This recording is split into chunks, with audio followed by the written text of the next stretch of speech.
Good afternoon. I'd like to welcome you all to this afternoon's e-Memoir session. We're looking at updates on apprenticeship funding, and we're joined by Beej Kaczmarczyk of the Learning Curve Group. We like to keep the sessions as interactive as possible, so please feel free to use a question or chat facility at any point throughout this webinar. At the end, you'll all be receiving a copy of the video recording along with the slides, and we encourage you to share this with your teams. And if you have any questions, come back to us and we'll be more than happy to help. Without further ado, I'll hand over to Beej and mute my microphone. Thanks a lot, Beej. Thanks very much, Mike, and good afternoon to everyone, and good afternoon to those particularly of you who might be new listeners or new participants in our webinars, and of course special thanks to those of you who are our regular subscribers, and thanks to the Learning Curve Group that's sponsoring this afternoon's webinar. My name is Beej Kaczmarczyk, and what I'll be doing in the next 75 minutes or so is going through some of the things that I'm starting to pick out through all the most recent documentation. So it's not just about sharing my understanding of what is happening in terms of apprenticeship funding after the 1st of May 2017, but also spending a bit of time thinking about what the implications are, what the implications for you as providers, what the implications for employers, and of course significantly how does all this impact on our apprentices. So you would have been certainly hopefully aware of the operational guide that was produced in August of this year, and the consultation which that opened up, which closed in September, which was a consultation getting feedback from you, the providers, the employers and other stakeholders on what the operational guide was suggesting is proposing.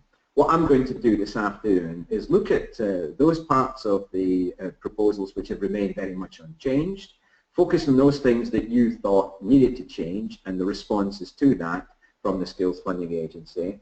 But I think sort of bearing in mind some key, if you want, policy decisions. And the first policy decision is that this is very much about shifting the responsibility for apprenticeships in terms of design, delivery and increasingly funding away from the provider model, that very traditional model that we're very familiar with, increasingly to giving employers much more say over the design and the delivery, for example, through the standards as opposed to frameworks, and of course through the levy and other arrangements over funding.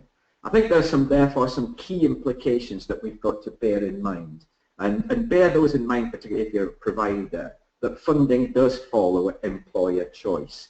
And that employer choice is the choice of the apprenticeship or the standard, the choice of the provider, the choice of the endpoint assessment agency, for example, on the new standards, and obviously the choice of the way that they're going to pay you, particularly where a contribution is expected. I think the other thing to note is that we will therefore have to be more responsive, not only to what employers need and want, but obviously what they're willing and able to pay for. And underpinning all of that is what is the educational as well as the economic value of the training and development we do with their staff in terms of not only improving economic productivity through skills, but obviously the skills of those individuals that we work with in terms of personal well-being and development and growth. I think the other point to note, and definitely clearly a policy decision here, is most employers will not be levy paying, and they're therefore going to benefit significantly from the proposed government support to pay for apprenticeship training.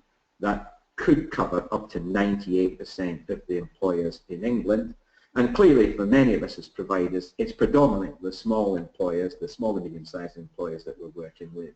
Now, as you know, the decision to go forward with a levy was actually very much part of last year's budget. It was very much part of the new administration's key, if you want, policy on skills, and it links very much with the skills policy. And you will see that certainly with the introduction of the levy in 2017, which will become operational from May 2017, is that this is going to be set at, as a form of payroll tax based on the employer's annual pay bill, although that will actually be done on a monthly basis. And as you know, that rate of tax is being set at 0.5%. There will be, if you want, a tax-free allowance of £15,000 set against the levy payment each year. And that means that in effect, most employers will not be paying the levy, and those that will be paying the levy will have pay bills in excess of £3 million. And we know that would cover less than or about 2% of all of the employers in England, Scotland, Wales and Northern Ireland. Although let's just remind ourselves, we will be focusing on how this is applied in England. The other countries have their own arrangements. So the government's putting in some extra funding to obviously support this, particularly for adult apprentices. This year is if you want, is a transitional year. It's the last year when funding is solely grants, and the arrangements that are there, particularly for frameworks and standards, will continue only for those learners and those apprentices who you have got currently in the system and who will be continuing in the system, in other words, your carry-ins for the period after May the 1st. As we say, we're expecting the levy to raise about between 2.5 and 3 billion. That will be about 2.5 billion by the time we get to 2019-20 in England, and that's all ages. And obviously that's going to be critical in establishing and achieving the 3 million target for new starts on apprenticeships that we've got. Now, as you might recollect, in March of this year, the government in England, the government announced that in England there would be a 10% top up to whatever these large employers were putting into their digital accounts as their monthly levy contribution. So you can see clearly that this impacts on those employers who are large employers that will be getting a subsidy of certainly of at least 10% added on to what they already invest. So for every pound they put in, they'll be receiving 10p from the state. We'll have a look at the co-investment rates for non-levy paying employers during the course of this webinar. So when's everything going to start? In effect, the new system is going to come in to practice and delivery will commence, I think, from the 1st of May 2017. That means that we'll be using the information that's collected from employers in the month before, that's April, and that will be used to obviously decide how much goes into their digital accounts. This is all going to be done through the PAYE system. So what is critical here to remember is that this new system in effect means that, and this is one of the big implications for you as providers, it was a cause of some concern yesterday with listeners, was that in effect we would have 3 funding systems operating after the 1st of May. The existing funding system for apprenticeships, which for young people assumes full funding and for adults assumes at least a 50% discount. In other words, we expect the employers to contribute. The system that exists for standards, which have been introduced, and the Trailblazer pilot funding system, which has got a different set of assumptions. What we know is the £1 invested by the employer leads to £2 worth of co-investment or co-funding from the state. And those 2 systems will carry on with your existing contracts after the 1st of May.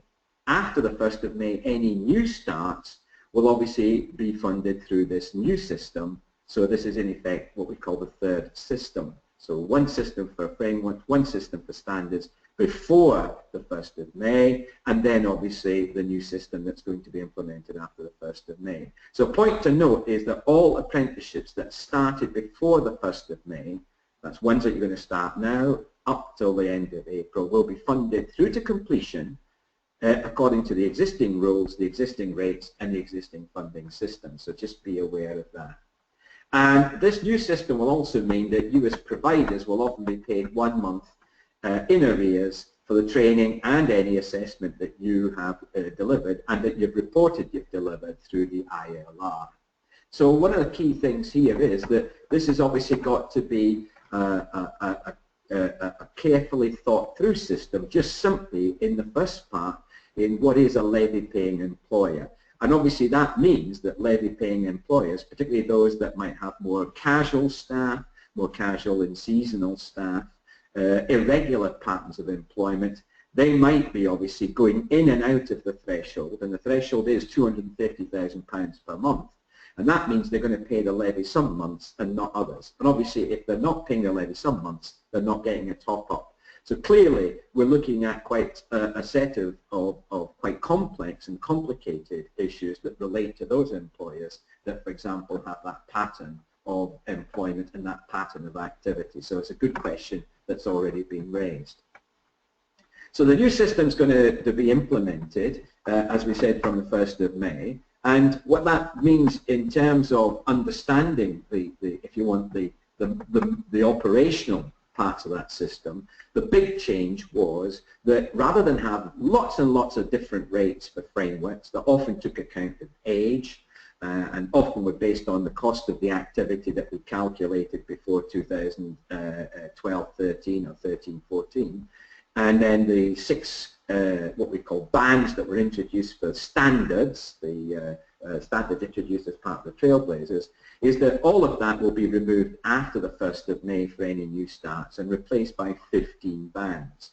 Each one of those bands has an upper limit, and that upper limit is very important because it sets the, if you want, the maximum amount of digital funds that a levy-paying employer can use towards an individual apprenticeship, and it also the maximum that the government is willing to co-invest in for a non-levy-paying employer. So all existing and new frameworks and standards will be placed with one of these bands. And of course the criticality here, and this is where it's very important to understand, this is part of giving employers much more control, not only over the standards, what's in an apprenticeship, and over the design and delivery of them, but also over the funding of them, and therefore it has to be kept as clear and as simple so that they can maneuver or navigate their way through a system. And I think that creates the very first big implication for us as providers is, I think we're quite familiar, those of you who have been offering apprenticeships for some time, we're quite familiar with what I call the complexity of these funding systems. We often strip out the complexity when we're discussing how much an apprenticeship costs with an employer anyway, but it does seem that this aim to have a much more simpler system for employers' benefit could mean that some of the things that were critical to actually understanding how much an apprenticeship framework or standard costs to deliver has actually been diminished in its importance, or in some cases removed altogether. And we'll come back to that as one of the key issues. So as I said, there will be 15 bands. The bands at the bottom end are much narrower to reflect, obviously, that there's a lot of frameworks and standards all occurring at the bottom end, at the lower end. And they do set these upper limits, which of course are quite critical, because when you're negotiating a price, and remember this is what is a key aspect of the direction of travel, is that you will be negotiating as a provider with the employer a price for the apprenticeship framework or standard. And employers will obviously want to negotiate these prices with you within whatever is in that band. And one thing that we were anxious about when the proposals first came out was there's that the upper limit of a band for any particular standard or framework, say £27,000, does mean that that limits how much goes into the digital, how much can be taken out of the digital account, or how much the government will co-invest for. But of course there's no lower limit within a band, and that is by the way going to be retained. Despite our concerns about it, the feeling was that therefore we might be negotiating prices well below the bottom part of a band, which of course then means there's issues about the quality of what we're doing and whether the price that's negotiated adequately reflects the costs. I'll come back to that. So that there are 15 bands, and those of you who have been offering standards in addition to frameworks will realize that where there were 6 bands, there are now 15, and you can see that in each case the upper limit is a reasonably straightforward whole number to work with. So you can see there that one of the key issues straight away that was an implication for us as providers, and I'm sure you've all done this, you've looked at your existing apprenticeship offer, you've looked at, for example, what kind of pathways you're offering in apprenticeship frameworks, you've looked at the standards that you're offering, and you've immediately gone over and said, where is that provision, where is that pathway, where is that standard in the new bands? And of course there are lists of these that were published last week that tell you where the standards are and how they've been put into those appropriate bands.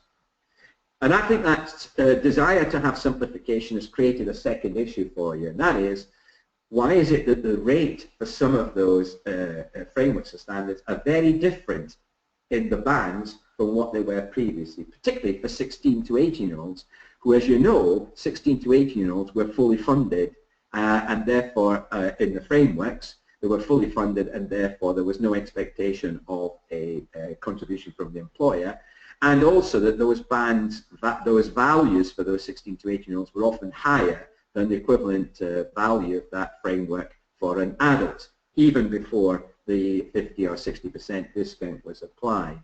Obviously, it's slightly different for standards, because standards do assume that there would be an employer contribution, but there would be an incentive payment for you recruiting any 16 to 18-year-olds. So you'll see that the new system has more parallels with the system that was introduced as a for the Trailblazer pilots, rather than it does for the old system for apprenticeship frameworks. So all new frameworks and all existing and new frameworks and standards will be placed in one of these bands, and they have been.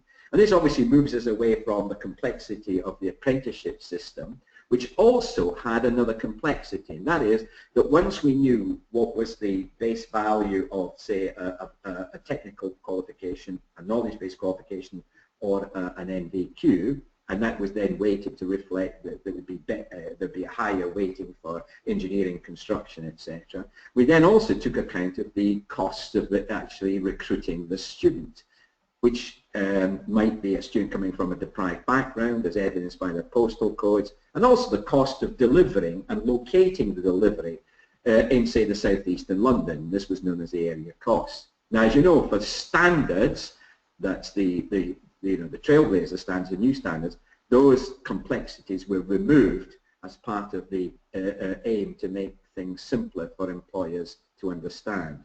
So each individual framework pathway has been put in a single band, regardless of the age of the learner or the geographic location. So as I said, that's in line with the system for standards. And obviously that's led to some quite significant changes. For example, if I look at 16 to 18-year-old on a current framework in hairdressing at level 2, you know that without any uplifts, if that hairdressing student completes and all elements of the framework, you can earn up £7,200, just over 7,200.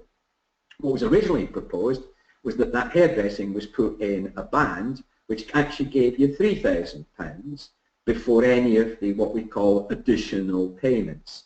Now, with the new system, that's after the consultation, that will still be 3,600 before any of the additional payments. So you can see that it's still 50% reduction. And obviously that's because the basis for determining where a framework or a standard sits inside these new bands was very much not what the young person's rate was, but what the adult's rate was. The 19 to 23-year-old rate was used for that purpose. And of course, in many, as you know, in many cases that was at least 7 or 8% less than the young person's rate. And then, of course, you apply a 50% discount if the apprentice was 19 to 23, because we assumed that the employer would make up the 50%. And in some cases, it was a 60% discount where the employer was a very large employer with over 1,000 staff. So that's been, I think, the main area of concern. And certainly one of you has already said, what was the basis for determining where those frameworks and standards are in the new funding rates? It was that. And there's a very good explanation of this as an appendix to one of the documents that came out last week that explains the funding model. So this idea of consolidating single adult rates based on, it was based basically on what was the most common pathway that had the, and you could have, even within hairdressing, you could have, a combined qualification with different pathways, slightly, reflecting maybe different aspects of hair and beauty. And those could often produce quite different outcomes in terms of how much was the funding level. So if the pathway had been historically made up of cheaper learning aims, then that would be a lower calculated rate even before we took account of the discounts. Now what is critical is now it has another implication for you, and that is if this realignment of existing and new frameworks and standards into these new bands is about trying to encourage a different pattern of apprenticeship provision, then you can start to see that policy coming through. And none clearer than in the increases in rates for example, the STEM frameworks, that's the science, technology, engineering, and maths frameworks. And you can see that, for example, at level 2, some of these have been increased by 40% from their current value as a framework, and at level 3, some of these have increased by 80%. And these obviously reflect that the priority in terms of policy is not to see a growth in apprenticeships, but a growth in apprenticeships which deliver higher levels of productivity and higher levels of skills. And in particular in engineering, manufacturing, science, maths, construction, planning and built environment. Increasingly also including, and interestingly also including ICT. And that's a bit confusing because at one time we thought some of the ICT frameworks would actually see a reduction in the values. So this should help the employers to understand and navigate the system, but, and a point that one of you has already raised is, it had obviously very different effects on the provision that you might already be making.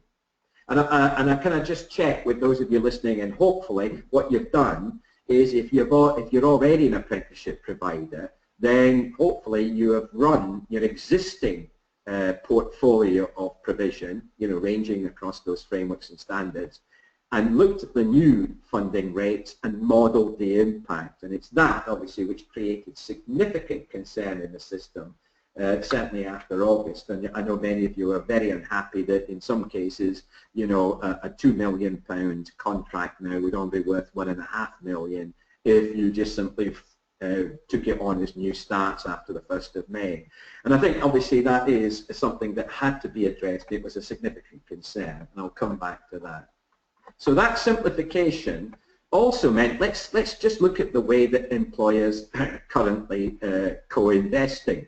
We know that on traditional frameworks, if you're talking about an apprentice, it's 19 to 23, the funding rate is discounted by 50%, and we're assuming that the employer makes up the other 50% by a contribution of some kind. Whether we've collected that or not has been obviously a major issue. With the standards, that's the Trailblazer, the pilot methodology said that for every £1 of cash that the employer invested, there would be a £2 co-funding or co-investment by the state. And that obviously, that £1 for £2 model meant that in order to activate the government funding, you had to have evidence that the employer was actually making that contribution.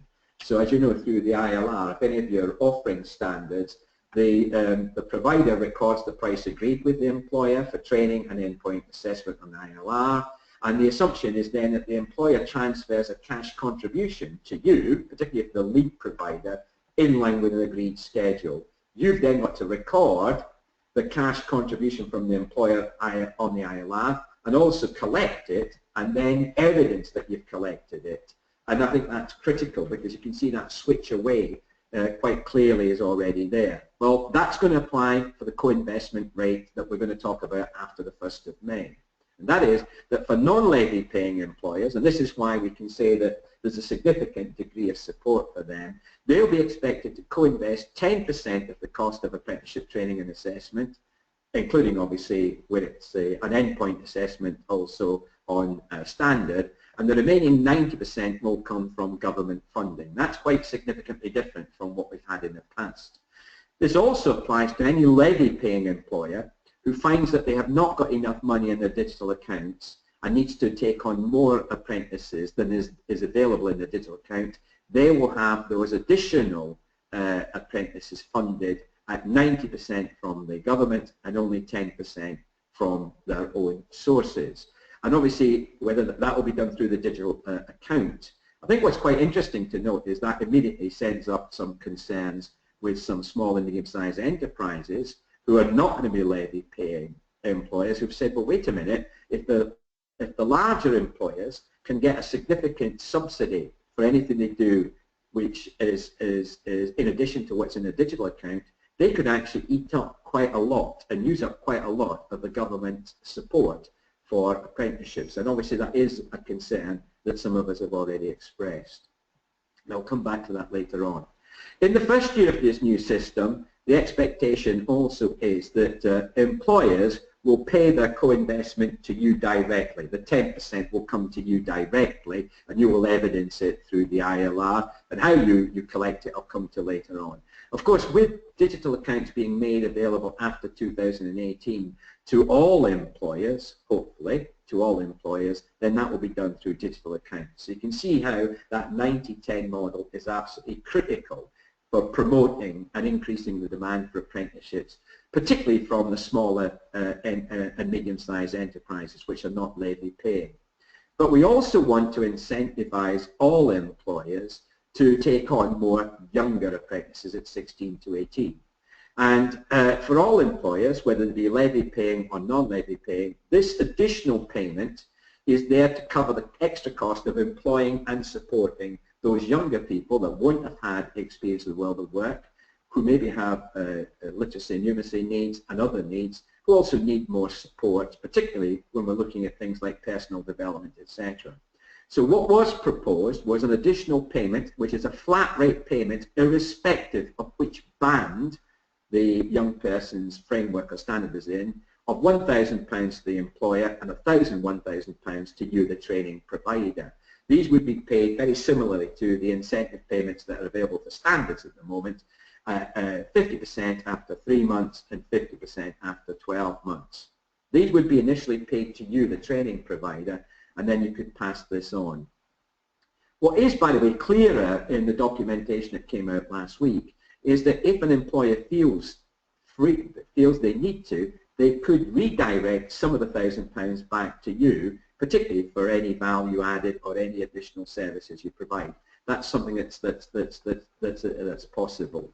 I think there are significant implications here, because if you look at a flat rate of £1,000 to the provider, and it's to the provider I'm looking at here, what difference does it make to you when it comes to actually delivering provision, then how does that compare to a fully funded rate before? So I'll give you an example. If I just pick something like travel trades, which previously might have been £14,000 at level 3 for a 16 to 18-year-old, would have been £7,000 for an adult. Well, if I'm using the £7,000 now as the basis for the right band, if I add 1,000 onto the 7,000, it's still only 8,000.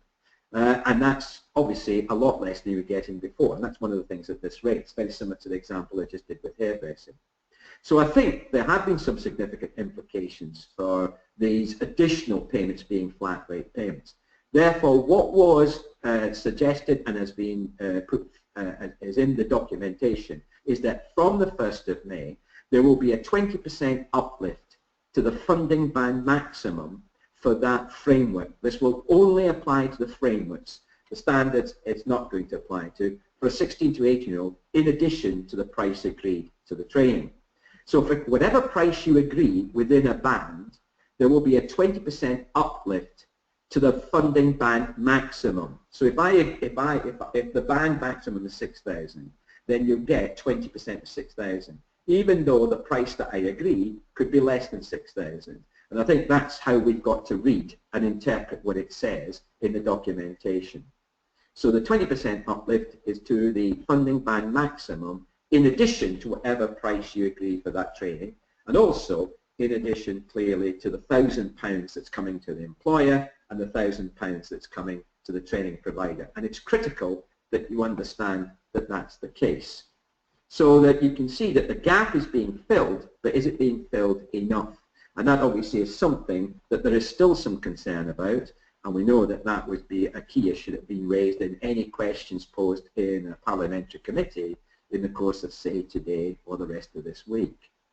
The other thing that's become clear is that in order to encourage the small employers who are currently critical for employing 16 to 18-year-olds, particularly in terms of improving the availability of apprenticeships to those young people, they will not be required from the 1st of May to pay anything towards the cost of the apprenticeship in terms of the mandatory elements of that apprenticeship or that particular activity.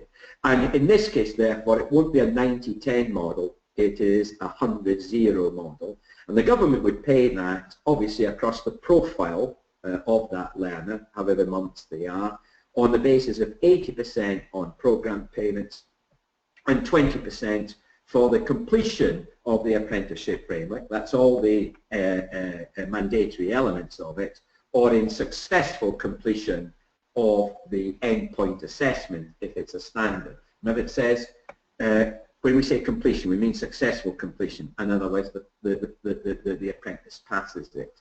And that obviously is critical, because that will encourage, or hopefully encourage, an increase in demand for those younger apprentices from those types of employers that are most likely to actually employ them in the first place. By the way, that's extended to include 19 to 24-year-olds with an education of healthcare plan issued by a local authority. So if you have an individual who's 19 to 24 and they're with an employer that's less than 50 employees, they'll be fully funded after the 1st of May, as with a 19 to 24 care leaver. And the documentation, by the way, carefully defines those conditions. And don't forget, that means that the small employer will not pay anything towards the cost of that apprenticeship framework or standard, but also they will receive the additional £1,000 payments. And that obviously, but that's in addition to what's in the band. And the band, of course, now is inflated by the price that you pay plus the 20% of the maximum value of that band. So again, modelling this, it looks better. It certainly is better than was originally proposed, but does it close the gap on what you might have been receiving previously?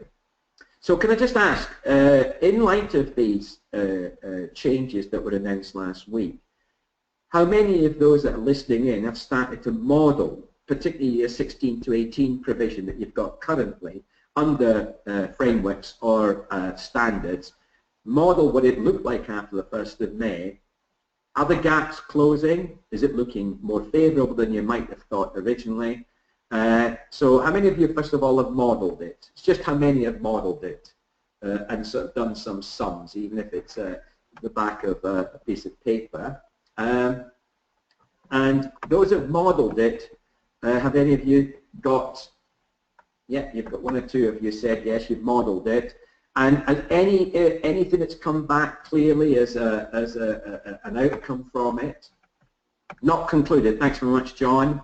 Angelique, you've modelled it. Good. Yeah. Not necessarily got any conclusions yet. But what I think will be important, that is critical, the more of us as providers who say, what's the difference between what we're getting now and what we are getting in future, and is the gap, is it closed? In some cases, you're better off, particularly if you're offered, thanks everyone, particularly if you're offered STEM subjects, you could be better off, but in some cases, the gap is still negative. I think it's important also to note that, as one of you has already said, what does this mean for the apprenticeship grant for employers, you know, age 16 to 24? Well, that piece of support, which you know is available for small employers, employers with less than 50 staff, which is there to encourage them to take up to 5 apprentices at least £1,500 each. That's an incentive payment. It's only for frameworks, by the way. It doesn't apply for standards, which applies in England. It's a national model, but it also has local variants on that across each one of the local enterprise partnerships. So there's a different scheme in Sheffield, a different scheme in Manchester. But that will still be available, and obviously you've got existing trainees on it. It will be available up until July 2017.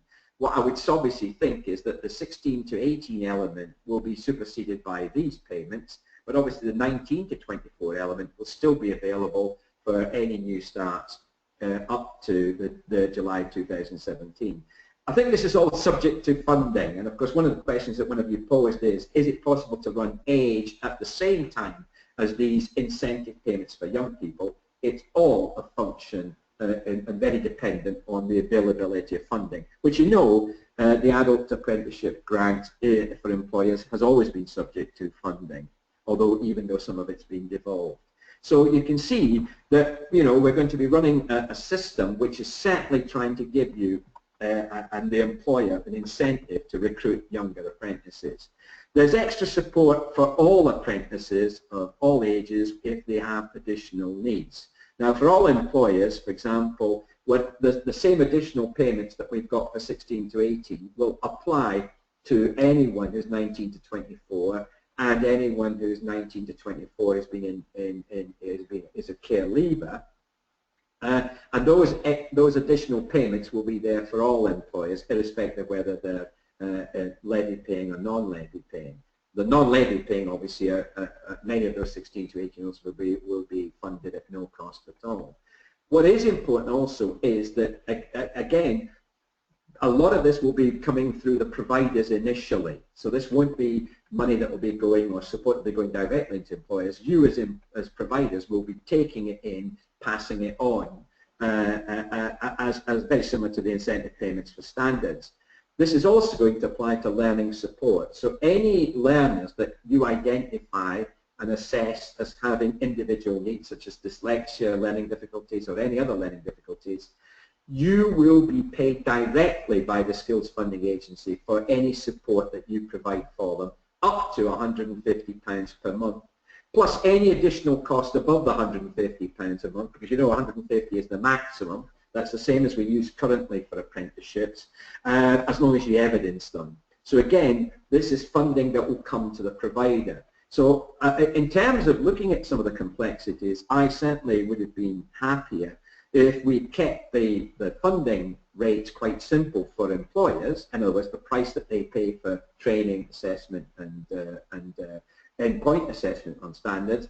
But we could have kept all what I'd call the wiring, things like learning support, English and maths, the incentive payments, and things like disadvantage uplift and area cost uplift as something that we would get from the Skills Funding Agency as providers, without necessarily having to share all of that complexity with employers. But that hasn't really quite happened. English and Maths will continue to be funded directly to the provider. So again, the employer doesn't have to get involved in this. You don't charge them for it. And this is for all employers, whether they be levy paying or non-levy paying, and it applies to all frameworks and standards which require those functional skills. It's being set at £471 per level, per qualification, and again, you will not require the employer to pay for this. This will come directly to you on evidence that the activity has taken place. In other words, through the ILR, again, 80% of the funding based on the program element and 20% based on the achievement of the functional skill. It is not a deduction. Some of these other payments, like learning support and some of the other changes, will not be deductions from the employer's digital account. So the digital account is not going to be affected by this. And I know that one of you is going to ask the question, does that mean that we'll still be expected to offer, for example, a trainee that's on an intermediate level program or a level 2 program who's achieved level 1 functional skill?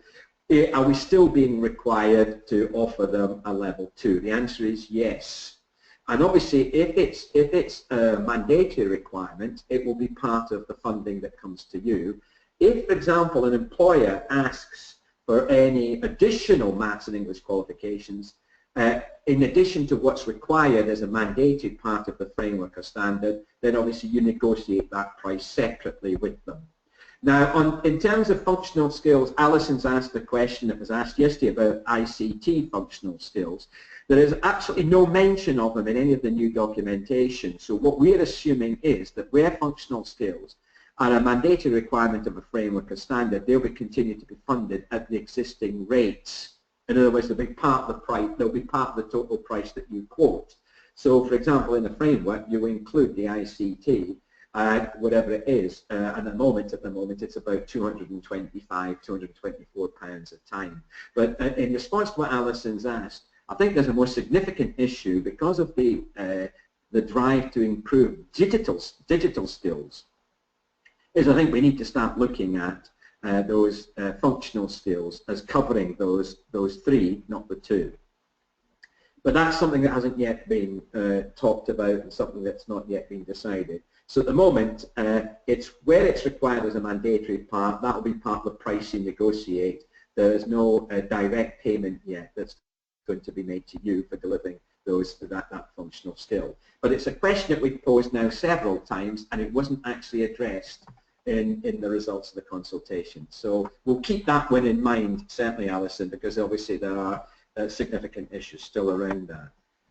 The other proposals, by the way, in the funding rules and the changes to the rules that would apply after the 1st of May on cross-border training, that hasn't changed. There is a bit of clarification on what this means when an employer is working out how much of a levy they pay. One of the questions that one of you has posed is that how does an employer know what proportion of the wage bill is going for people not whose place of work is not England? Well, the clarification says there is that the place of work, if it's predominantly located in England, or if the worker lives in England, then they'll be included in the levy fund. So obviously, if you're talking about a company that has Scottish workers who work in Scotland and live in Scotland, they have to be taken out of the calculation for the pay bill that will be eligible for the levy, and therefore eligible for the 10% government uplift as well. The clarification on retraining is very important, because I think this will give you as providers some quite important discussions to have with employers who might be saying, well, I'm not going to take on any new apprentices. Yeah, have we looked at our existing staff about the skill sets, about upskilling them? So, for example, how many people have got level 2 apprenticeships that would benefit from going on to a level 3? How many level 3 that would benefit going from a higher apprenticeship at level 4 to 6? How many people who maybe are already qualified at a higher level, but because their jobs have changed, might have to actually retrain at a lower level? There's a lot more flexibility in this, and clearly for us as providers, it is important for us to negotiate with our employer partners the different ways in which they might be able to use the digital account if they're a levy-paying employer, and also for those that are non-levy paying as well. The other thing that's been decided is that from 2018, the government's determination to stick to what it originally proposed is still there. That is that levy-paying employers will be able to transfer up to 10% of the annual funds going into the digital accounts to other employers, for example, in the supply chain, which might improve the quality of training and supply, and also this applies to transferring funds to apprenticeship training agencies, subject to the normal rules. So that will not happen until 2018, and it will be no more than 10% of the annual value of what goes into those digital accounts. So with that in mind, have we got any sort of questions about what's happening in terms of the funding rates and what's happening in terms of the support payments, what we call the additional payments? Because now I want to go through the sort of, if you want, the nitty-gritty of the consultation and the results of the consultation, and just make sure that everyone's absolutely clear on that. So any questions or thoughts at this point? But thanks very much for the questions that are coming to us at the moment. Okay, well, Marek will keep if you do log any questions, you'll keep a log of those. So let's now just sum up a few things.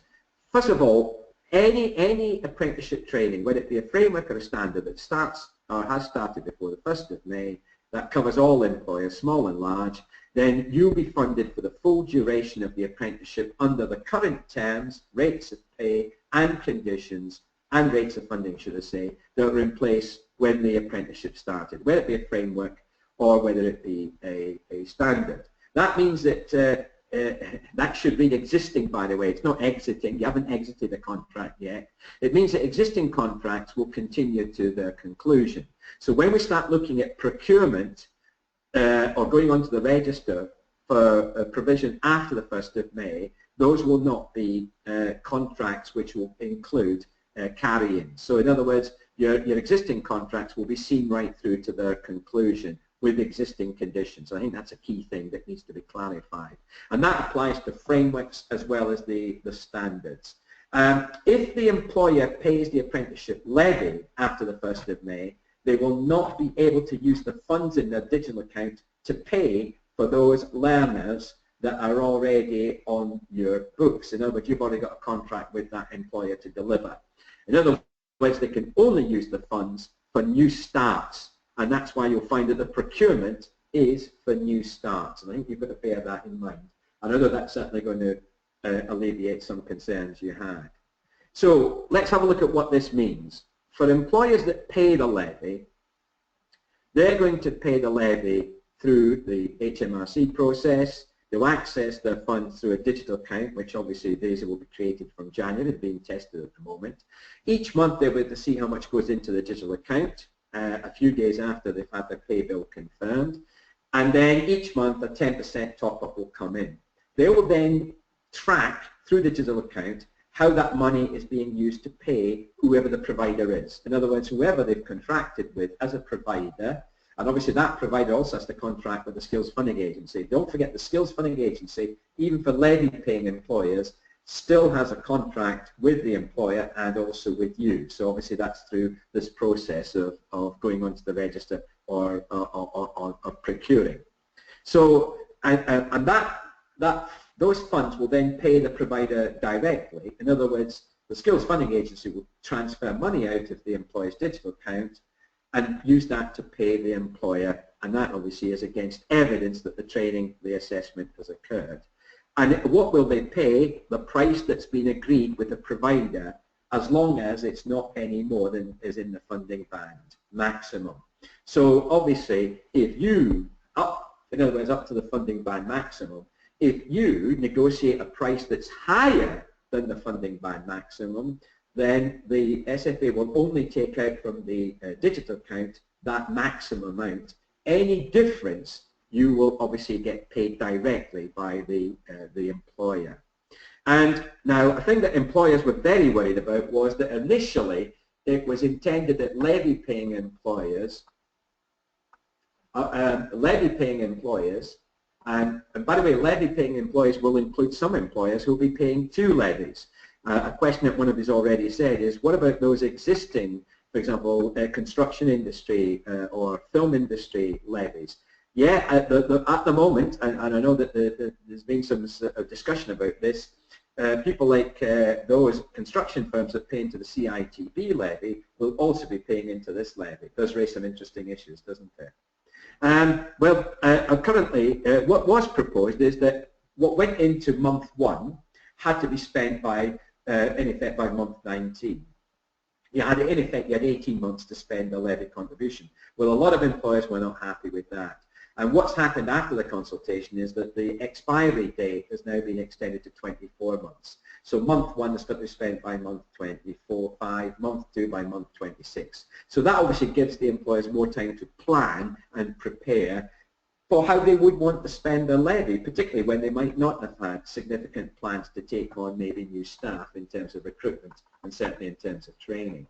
So the digital account that a levy-paying employer will use will have the monthly levy payment to the HMRC multiplied by the fraction of those employers' pay bill that actually work or live in England, and the workplace is predominantly in England.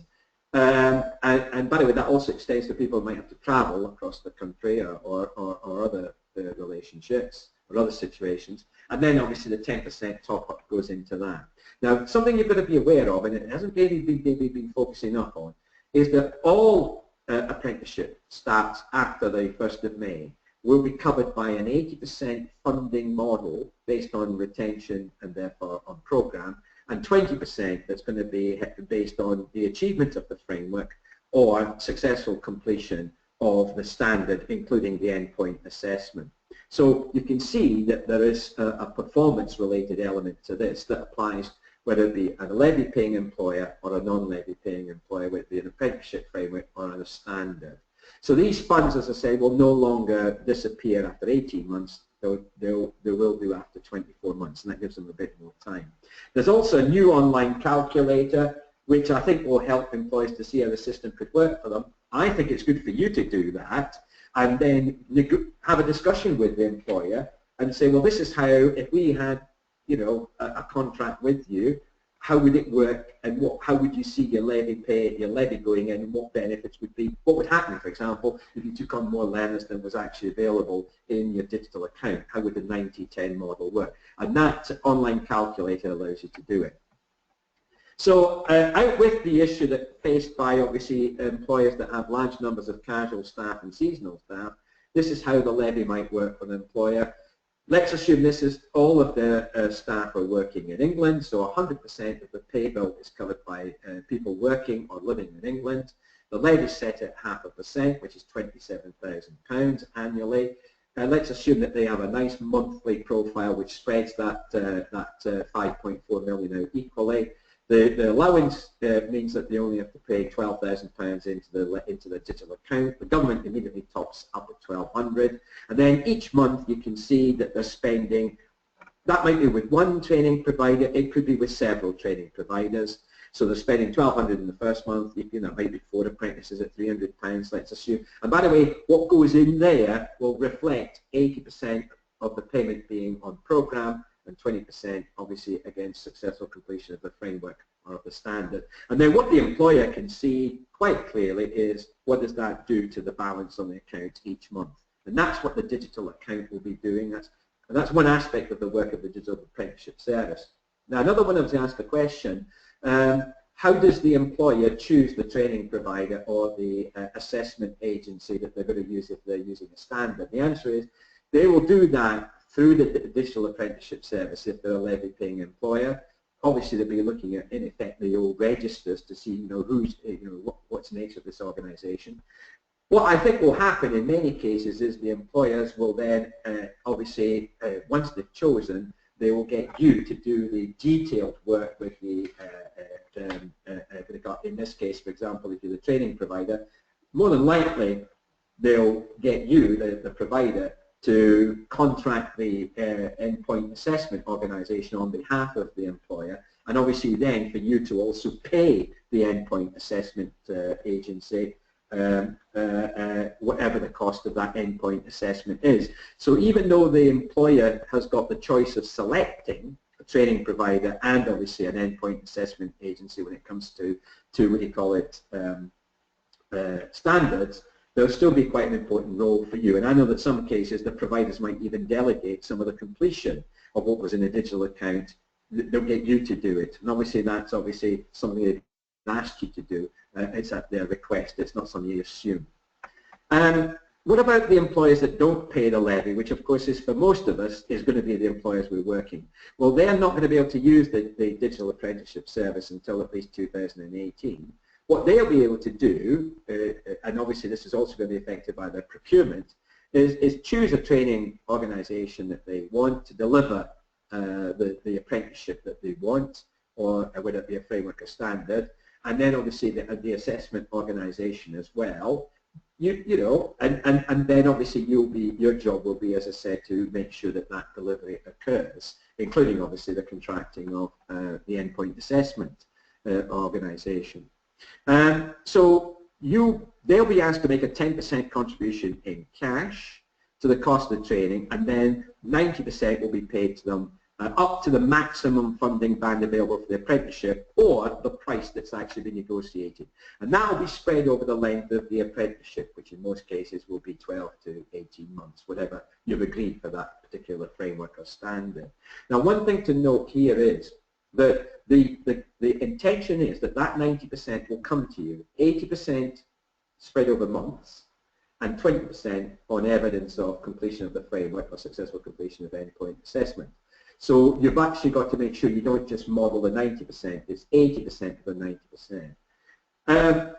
The employer will pay you directly according to a payment schedule agreed with you, but up front, you've got to put on the ILR, as we have with standards, is that whatever the price was, 10% is what the employer is going to pay you. And this has then got to be verified, and if you look at this, it's very critical that you pick this up.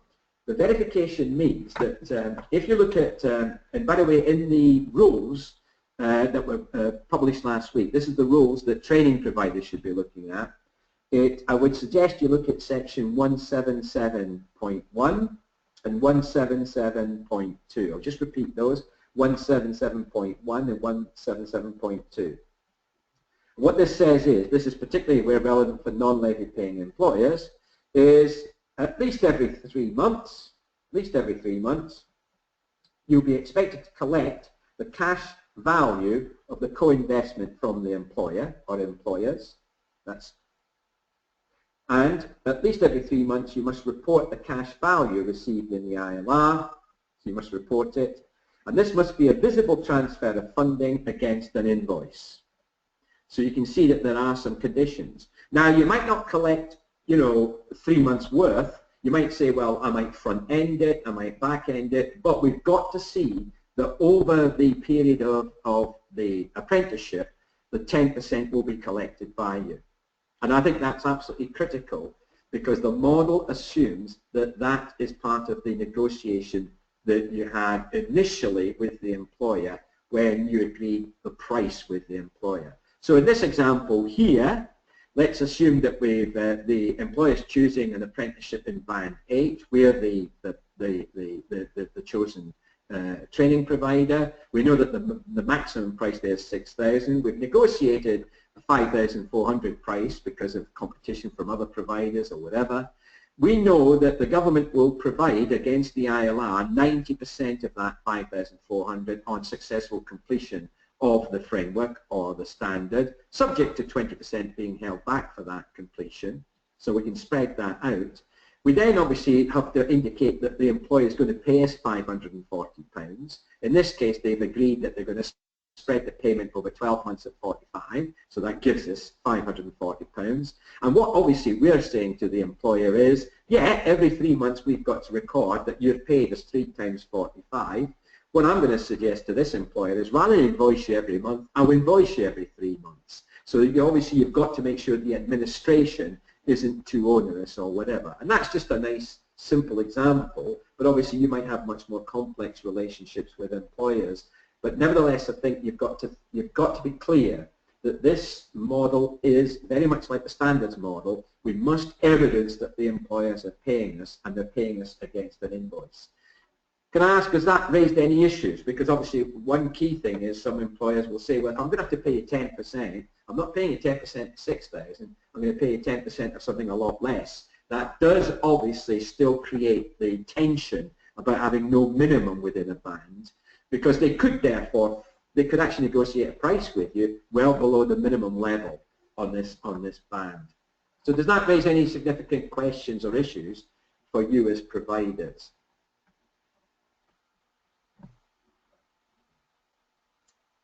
Yeah, right. Yeah. I think a few of you have said that would be something that would be creating a bit of a problem. Okay. Okay. So issues and concerns, and how has that been responded to? And this was very much what was coming out through the consultation. A lot of people thought the timescales were too tight. We're assuming that the digital apprenticeship service will be up and running. We're assuming that all of the data will be there, the data collection systems, that employers will be prepared to be fully aware of all of the issues that this raises. Is the 10% cash contribution still too high for some employers? We've had that feedback. Is it possible that having no minimum values within a band when it comes to the price of an apprenticeship could lead to possibly competition forcing those prices down? Yeah, and I think that could have significant implications for the quality of support we provide for those apprentices. I think a more significant issue, this actually does open up an important debate we need to have with employers. How much does an apprenticeship actually cost, particularly the new standards? There was a concern that the additional payments were not enough. There was a concern that the new rates were not fair. And the biggest concern from my point of view was simplification at the cost of complexity is not good. Excuse me. It could lead to some perverse incentives. For example, some employers might just deliberately recruit loads of older apprentices that onto lower cost, smaller frameworks and get a lot more out of their apprenticeship contribution or levy. And it could mean that some of the larger employers who are paying levy might actually use up all of their money that's available for smaller employers because they can get that funded and co-funded at 90% and them only having to contribute 10%. I think the key point that one of you has already said is that this certainly means that you as providers have got to have a really solid understanding of how you negotiate, and that isn't just about having an employer engagement team, it's a sales team. And I think that's a very valid point. And you've got to know that those people understand the parameters. I mean, it's just as much to say that the people that negotiate the deal have got to know what it's actually costing to deliver that framework or that, what do you call it, standard. I think there were some significant concerns that this was about deliberate policy to accelerate the take-up of standards at the cost of frameworks, because generally frameworks have fared less well out of the move. And we know ultimately, eventually, all frameworks will disappear, and by 2018-19 or 2020, we'll only have the standards. I think we're going to have some other behaviours. Certainly we've had some employers delaying taking on any apprentices until we get the more favourable arrangements. So they're saying, well, wait a minute, if I wait till after May, I only have to put in 10% and you give me 9%, whereas at the moment you ask me for 50%. You know, or the other way around, we'd love to get as many people through while the funding rates are more favourable, particularly at 16 to 18. So you can get all kinds of things happening. I think the biggest concern we had was that some of the cost of recruiting an apprentice, particularly an apprentice who's coming from a background which might have indicators of deprivation or lower aspirations or disadvantage, we could actually reduce the mobility of some of our apprentices and the ability for them to actually get into the labour market and sustain themselves in the labour market. The other concern was that if this is only being spent on apprenticeship training, does it mean that other forms of work-based training won't be done? Could it actually lead to diversion? And what we've certainly heard from some employers is they're going to use all the money on apprenticeship training and not do any full cost training. Or they would like all of their in-house training convert into apprenticeship standards, and therefore that would mean that they could use the levy to fund that. And of course, one of the other concerns, what was originally proposed in the register, was that subcontracting arrangements would be significantly curtailed because of the assumption that at least 50% of delivery of apprenticeship would be done by the prime or the lead. And obviously that could have had a big impact on the supply and demand of apprenticeships. But the biggest concern for all of us from all of this is my apprenticeship provision viable? As a provider, you know, what have I been allocated in terms of the funding band? Some of you have modelled this. The lower limits to bands not being there and price competition could mean that, you know, a lot of the stuff I'm doing is just going to be very difficult for me to do it, cover my costs. How would employers pay me? Can we get that certainty, particularly from the 90-10 model? What happens if we don't always earn the 20% completion element, although I think we're fairly familiar with that. The removal of some cost factors, which are actually cost to us, but wouldn't have been built into the new approach, I think had significant issues here. And then last but not least, how can you actually sit down if you're a manager of a program area or of an apprenticeship provision and say to your senior managers, oh, by the way, we're running an old system for frameworks, a bit of a newer system for standards, and then a brand new system after the 1st of May for any new starts. Oh, by the way, we're making enough money for all of those to actually cover a cost. 3 systems running at the same time, 3 different sets of rules and conditions, confusing. So, as a result of this, the consultation was completed by the beginning of September. The results have been churned out, and that's what the documentation related to last week. There are 4 changes. First of all, the funding of frameworks, not standard, apprenticeship frameworks for 16 to 18-year-olds, which I've already hinted at. Additional support, which I haven't talked about, in areas of disadvantage. I've already mentioned the expiry of funds in digital accounts, and obviously the new register of apprenticeship training providers. There's been some changes there, as well as some clarifications. Now let's just simply highlight some of those. The funding of frameworks for 16 to 18-year-olds was seen as a key area because those rates of funding were much lower than previous frameworks. So what they've decided is to retain the 2 £1,000 incentive payments, and obviously for a small employer this is all fully funded anyway, but fully funded at obviously a lower rate. And they've introduced, as I said, this 20% only, and by the way, this is only for this year, of the funding man maximum, that then is paid in addition to the price that you negotiate for that particular 16 to 18-year-old on the framework. So obviously that has got some implications for you. And obviously these payments will come directly to the providers from the government, and they won't be deducted from employers' digital accounts. So you can see here that this is quite significant. But is it enough to make up that gap? And that's something I showed you with the previous example. But if, for example, with hairdressing, where, for example, a young person was previously 7,200, by the time I've added on this 20%, it's and the £1,000 that I get as the provider, the 7,200 is now 4,600. So it's slightly better. What obviously would help if I had something else that took account of the background of that young learner. So that's the first thing. because there was a significant concern about social mobility, actually in some cases employers not being incentivized to take on people from those backgrounds, it has been decided, because obviously for standards we don't apply disadvantage or area cost uplifts, for frameworks, a simplified version of the current model. Now, as you know, the current model says once you identify the postal code of the apprentice and you look at whether their postal code generates an uplift, 27% of postal codes do, then you could get somewhere between 8 and 33% uplift. So in other words, the £7,000 apprentice that was doing hairdressing could be getting as much as another £2,100 worth of uplift if they came from, say, Tower Hamlets or somewhere like that. Now, what they've decided to do is to not use the system that we currently have, but to have a simpler system that they say will produce the same answer. But this is for 1 year only as they review the best way to support all apprenticeships. You notice transitional, 1 year only, subject to review. These are not long-term solutions.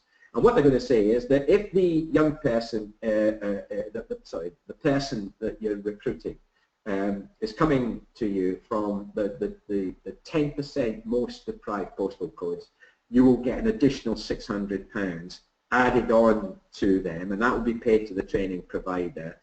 Only for frameworks, don't forget. If they come from the next 10% of deprived backgrounds, it's £300, and if they come from the 7% of least of the next 7% of postal codes, it'll be £200. And these will come directly from the government and not be deducted from the employer's digital account. So there's an additional £60 million going into the system. Now, we're all very keen to see how this is going to happen, but clearly, will that actually close the gap and make the difference? We still can't see that. And even if I took my hairdressing student who maybe came from the most deprived background before, let's assume they were coming from a central London postal code, and we also got the area cost uplift, my £7,000 hairdresser would have been at the maximum uplift under the current system, 10,500.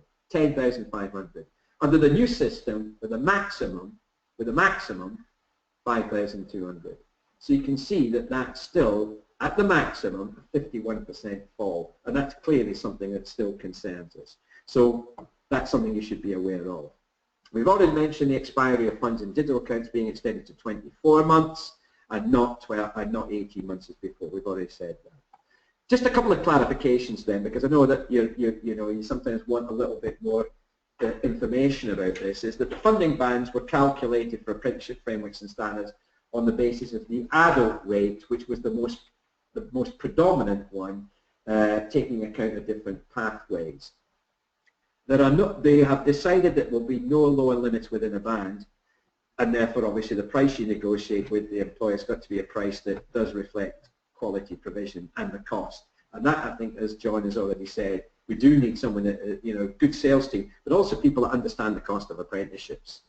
I think in terms of paying for an apprenticeship, I've already clarified this, all apprenticeships, whether it be standards or frameworks, and this applies to all new starts after the 1st of May, 80% of the funding will cover the delivery of training and assessment based on a planned number of months. You'll profile that, and 20% for successful completion of the framework, that's all elements of the framework, or successful completion of the endpoint assessment, at least a pass. And of course there are different now, there could be pass, merit, distinction or whatever. And the other thing to note is that the non-levy paying employer will be expected to pay you a 10% share of whatever the co-investment rate, of whatever the price is, as co-investment on a regular basis against invoice. And make sure you clarify that in your thinking, particularly when it comes to calculating cash flow, etc.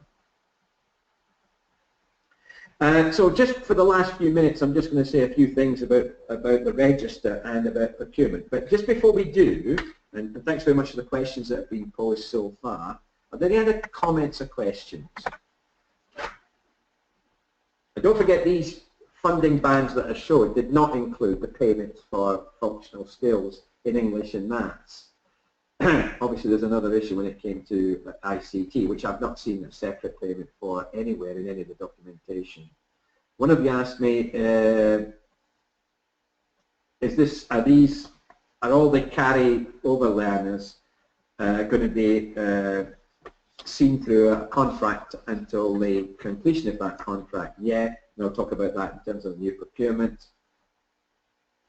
Is the 20% uplift for a 16 to 18-year-old applying to a 19-year-old? No, it's only for 16 to 18-year-olds, and that's 16 to 18 on the first day that they started the apprenticeship program.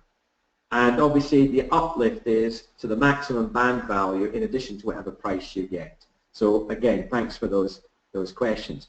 A few words about the register of apprenticeship training providers, because obviously as you as providers listening in, this is critical. They have retained the 3 application routes, and we think many of you listening in will choose the main route. This is to be selected by a levied employer through the digital apprenticeship service, where they'll find information about you, to deliver apprenticeships, or I would suggest also to deliver significant amounts to non-levy paying employers, or to be selected by another main provider to work as a subcontractor. So you're looking at scale here.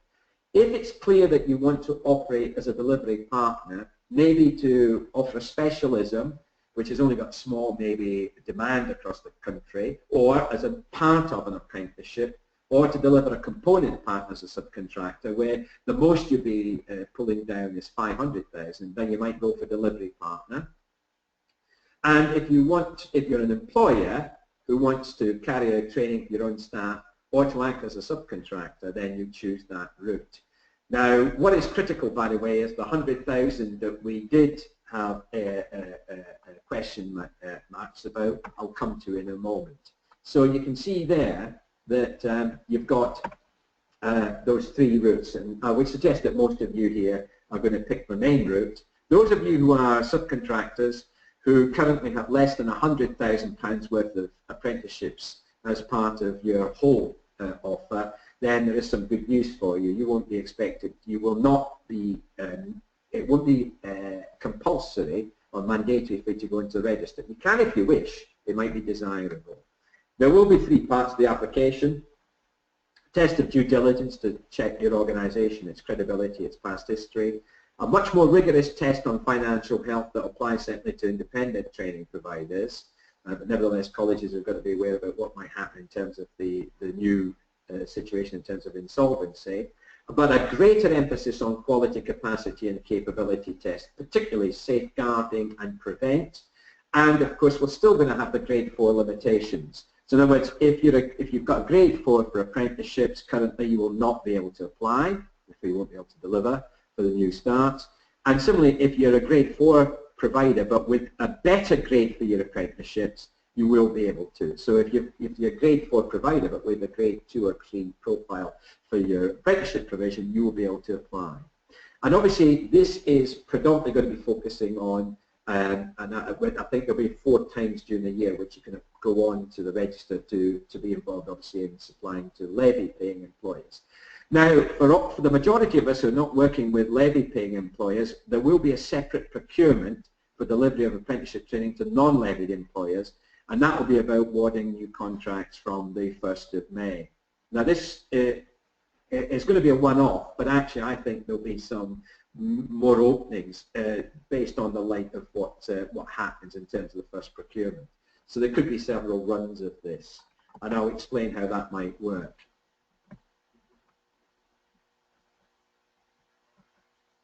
Will then a support funding be paid to the, sorry, there's a question. Holly, thanks for that question. If, for example, you've identified that an apprentice needs, learning support for dyslexia, you will claim £150 per month as the provider through the ILR. So it will not be going through the employer's digital account. So hopefully that's clarified that for you. Hannah's asked a very important question, really unclear as to whether the currently grant-funded local authority subcontracting apprenticeships, can I continue to do so, and do I need to apply for the register under what role? Hannah, can we just, that's a very good question. It's come up a couple of times, and I think what is important there is that if you're a subcontractor and you're subcontracting and the total value of your apprenticeship contracts is less than £100,000, you will not be required to go on to the register. You could, if you wished. Anything over £100,000, you'll have to go through the register. And obviously, means, more than likely, in your case, as a delivery partner. The problem is that link is if who is the employer and who's the provider when it comes to local authority, where the provider could be another part of the local authority. I need to clarify that. But if Hannah's quite willing for us to investigate that, we'll get back to her later. Because I think that's a good question you've posed, and it's not the first time it's been posed in the last day. What was originally proposed was that all training providers of all sizes would have had to apply to go onto the register. This obviously raised concerns from smaller providers because they would say, well, you know, is it worth all this energy and effort? So for the meantime, it has been decided, certainly from the 1st of May, that you do not need to apply to go onto the register if you're not going to be over the £100,000 threshold. You can apply if you choose, right? So that's obviously about getting some experience. The other thing, which I think is very significant for those of us who are subcontractors, was that originally the expectation was that the main provider would deliver significantly more than half of each apprentice's training, and at all times they would be the people that maintain a relationship with the employer. Now, I think we agree this could have reduced significant choice of employers. It would have reduced the flexibility of delivery that many of us as subcontractors bring, as well as the good practice that we bring. So it's been concluded, agreed, resolved, I don't know what words are best here, I think I've used agreed, that at the employer's request and subject to the agreement, the main provider could bring in subcontractors to deliver whole or parts of the framework of standard. Remember, before it had to be less than half.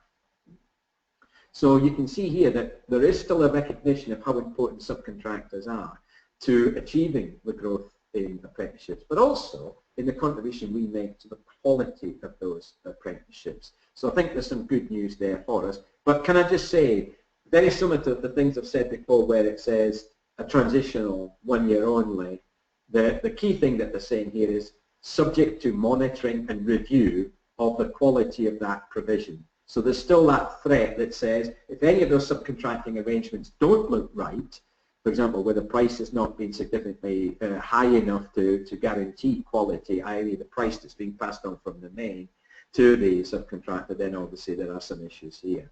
But we'll come back to that. And one thing I just want to add to yesterday's slide, so this is obviously something for those of you that are interested in the procurement. The procurement round will, at the same time as they're going on to the register of apprenticeship training providers, will close on the 25th of November. This is, remember, for you to deliver new contracts to non-levy paying employers. It will cover the period May 17 to July 18, so that's 2 financial years, be aware of that. The minimum value of those contracts, I know it's looking a bit tight, is 440 million for that period, 213 million for 16 to 18 year olds and 227 for 19 plus. As you can see, quite a significant investment in young people. And it's going to be a minimum of £100,000 that you go for and a maximum of 5 million. I know some of you have got concern about 5 million as being the maximum on any award that's given to a provider for this first procurement. One thing I just want to confirm is this for starts only. So there will be, I think, further awards during the term of the contract. I don't know when and how. So I can't, in my opinion, this is only my opinion, I don't see the 5 million as a cap. Otherwise, some of us would be saying this is a significant threat to our apprenticeship provision because we're currently delivering well over that. So I would obviously think that there might be future awards and that they might have different conditions applied to them. So the Skills Funding Agency, certainly it's told us it intends to extend existing contracts to cover carry-in, so you're not required to bid for any carry-over. So those will carry on, and then obviously these will be separate contracts, and that obviously is a key issue which some of you have raised. So that's just a bit more clarification, and obviously advice to you is get on with getting on to the register, and also you should be clearly looking at this procurement round to get started with new starts after the 1st of May. So I think a few points just at the end. How might this all work? I borrowed these from the SFA presentation at a conference last week, so I'd like to acknowledge it came from the Skills Funding Agency. They have two little useful diagrams to sum up some of the things we've been doing. The first one relates to working with levy-paying employers, which I think for one of you clarifies this issue about the, who selects the endpoint assessment organization. It's always the employer who does it, but you end up actually paying them out of the money that's been you've received from the employer or through the digital account, because obviously that's part of the price that's negotiated. Now, for a standard, the price will often be negotiated. It includes the endpoint assessment as well as the ongoing training and assessment. And you can see again that providers will be contracting subcontractor partners. What a lot of employers didn't realize is they thought that the only contract they would need to have is with you, the provider. They still need to have, obviously, an agreement with the Skills Funding Agency because it's obviously procurement through a public agency. And again, you can see your agreements there as well. The second model is for non-levy paying, which again, any provider wishing to work with employers who do not pay the levy must be listed on the register and have successfully completed an invitation to tender to work with employers that do not pay. That's that procurement process I just talked about. And obviously there might be slightly different if you're a subcontractor with less than £100,000 worth of apprenticeship business. So those I think might be useful for you to share with colleagues. I think at the end of this process, and thanks very much for the questions, there is still some concerns. And my concern is that as a provider, and also as a governor of a college, as a director of a provider of apprenticeships, but also as a governor of a college that provides, almost 3,000 apprenticeships at any one time in terms of in-learning, there's a lot of issues here about the simplification. The simplification for employers to better understand and navigate through a system, I think, has been at the significant cost of the complexity of, first of all, the backgrounds of students, the cost of supporting younger apprentices, and the nature of the actual apprenticeship learning. And I think that's something that's got to be borne in mind. And that's certainly being raised still, I'm sure, in any consultations or any discussions with the policy makers. I think the employers need a simple system, but I think, to be honest, we are quite familiar with complexity. Those of us who have been in this business for some time, we know how to maneuver and navigate those systems because we've had to, it's our livelihoods. It makes a big difference to our organisations. I think the 20% uplift to the bands and additional payments for 16 to 18-year-olds, not 16 to 16-year-olds, are still not enough compared to the former rates, and I think that's still going to be an issue. I think also one thing I've noted all the way through is most changes after the consultation affect frameworks, which of course are being gradually replaced by standards, to which of course some of these changes don't apply at all. And of course some of the changes are only for 1 year, or are only transitional, subject to review, subject to more research being done, and certainly also subject to more careful monitoring. So I think at the end of this, you've got to say, what does all this mean for the provision of apprenticeships? We've got to deliver the 3 million starts by 2020. We want to make sure they're high quality. We make sure that they do contribute to a significant acquisition of skills, an improvement in productivity, in the economy, but also in terms of social mobility and the wider benefit that apprentices provide to society. So, if we lose the providers, because some of you might say, well, this is not viable, we're not making enough from it, we can't deliver that quality at that price, is that this could have significant impacts on the provision, and that's my concern. But also, how are we going to make sure that employers understand this? How do we inform employers? And I'd certainly recommend that you do what we've been doing, which is running sessions for employers to keep them updated. Why not produce a little booklet on what the new arrangements are for apprenticeships after the 1st of May for employers in your network, and certainly use your governors as well, because many of them, don't forget, are representing an employer or are an employer or have those networks. So are there any more questions? And we'll try and get something sorted out for Hannah specific to the question that she's posed. Any more questions or comments? And we will correct these slides, by the way, before they go out to you in terms of the few typos that there are. Any final questions? Because if not, what I'll do is I will stop the recording at this point, so you might have a question. Oh, actually, I've just checked that one's coming in just before I do stop it. Hey, no problem, John. That's superb. Thank you very much. Yeah, no problem at all. What I'll do is I will stop the recording now,